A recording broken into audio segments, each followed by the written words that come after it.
কখনো ভেবেছো অঙ্কতে তুমি হাজার প্র্যাকটিস করার পরেও কম নাম্বার পাও কেন? যেই এক্সপেকটেশনটা তুমি করো তার থেকে 2-3 গুণ কম নাম্বার পাও তুমি। এবং এটার পেছনে তোমার মাইন্ডের একটা পার্টের খুব 100% রিলেশন আছে। পার্টটার নাম হচ্ছে সাবকনসিয়াস মাইন্ড। এবার তুমি যতবার অঙ্কতে কম নাম্বার পাও তখন তুমি নিজেকে বলো যে অঙ্ক সাবজেক্টটা আমার জন্য তৈরি হয়নি।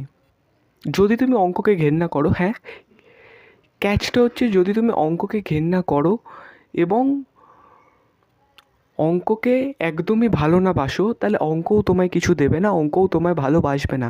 হ্যাঁ, ভালোবাসা দিলে তুমি ভালোবাসা পাবে। সাবকনসিয়াস মাইন্ডটাই এমন, তুমি যতবার অঙ্কতে কম নাম্বার পাচ্ছ তুমি গিয়ে বলছো অঙ্ক সাবজেক্টটা আমার জন্য তৈরি হয়নি, এবং তোমার সাবকনসিয়াস মাইন্ডে এরমভাবেই প্রোগ্রাম হচ্ছে, এবং এই প্রোগ্রামের ফলেই তোমার নাম্বারটা আমি বলবো 20-30% কমে যাচ্ছে, বা 5 থেকে 10 নাম্বার তোমার নাম্বার কমে যাচ্ছে due to negativity in your mind. এবার তুমি যদি ঠিক অপোজিট কাজটা করো, অঙ্কতে তুমি বলো অঙ্ক আমার ফেভারিট সাবজেক্ট, আমি অঙ্ককে ভালোবাসি, তুমি যদি অঙ্ককে ভালোবাসা দাও তাহলে ইন রিটার্ন অঙ্কও তোমায় ভালোবাসা দেবে। এবং এটা হবে, এটা আমি নিজের লাইফের ওপরেও অ্যাপ্লাই করেছি। একটা এক্সাম্পল দিচ্ছি আমার নিজের লাইফে।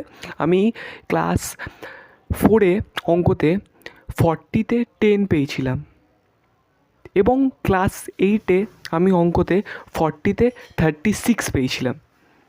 এটা আমার কোনো মন গড়া কাহিনী না, এটা আমি নিজের লাইফের ওপরে ট্রাই করেছি এবং সত্যিই একটা পজিটিভ ফিডব্যাক পেয়েছি। এবং আমি তো বলবো যারা অঙ্ককে পছন্দ করো না, অঙ্ক বিশারদ যারা, তারাও এই ক্যাচটা ইউজ করো, এই ফর্মুলাটা বা এই ট্রিকটা ইউজ করো। নিজের সাবকনসিয়াস মাইন্ডকে সবসময় অঙ্কর ব্যাপারে একটা পজিটিভ কথা বলবে, অঙ্ককে সবসময় ভালোবাসা দেবে, তো ইন রিটার্ন তুমিও ভালোবাসা পাবে। এটা হচ্ছে তোমার সাবকনসিয়াস মাইন্ডের প্রোগ্রাম, এবং নট ফর অঙ্ক অনলি, সব কটা সাবজেক্টের জন্যই এটা অ্যাপ্লিকেবল। এবং এই সাবকনসিয়াস মাইন্ডেরই আরেকটা জিনিস আমরা জেনেছিলাম আমার এই চ্যানেলের আগের ভিডিওটায়, না দেখে থাকলে গিয়ে চেক করে নিও। এবং একটা কথা কখনো ভুলবে না, always increase your mindset limit.